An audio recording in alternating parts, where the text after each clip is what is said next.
the scale of the loss is certainly unprecedented. Chris Harvey has been through some of California's worst wildfires, but even he was shocked by how much the Palisades fire destroyed, and in such a short space of time. This is, literally street after street after street for miles in all directions, where almost every home is burned.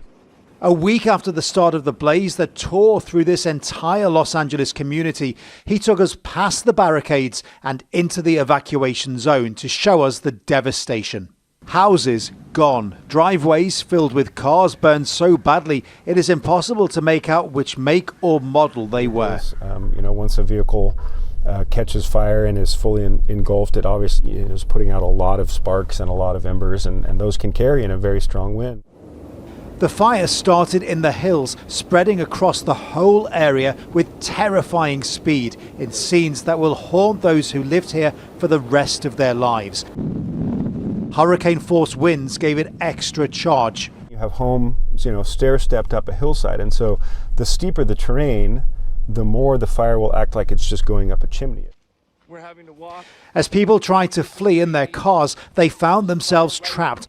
So people were coming down in their cars, trying to get away from the fire. That's correct. You can see the direction all these vehicles were pointed initially. They were coming down this direction, and the fire was coming down the hill and starting to impinge across the road here. And I think people, as the vehicles were stopped, realized they were in their vehicles as the fire was getting closer. They made the decision to jump out and run. And seeing this on the ground where the wheels have melted, I mean, it just shows how intense those flames were. Yeah, the flames get so hot as the metal melts and just pools and then puddles and runs downhill. Everywhere you look, signs of what once was there. Picket fences still standing, but the houses behind them gone. Christmas decorations still hang from the trees, and every now and again, a home that looks out of place because it still exists. This one's owners covered it in crosses. Did some kind of divine intervention spare them?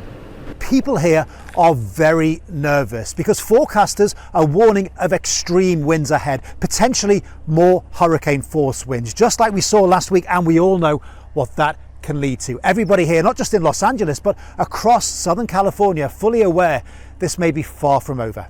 Phil Lavelle, Al Jazeera in the Pacific Palisades. Make sure to subscribe to our channel to get the latest news from Al Jazeera.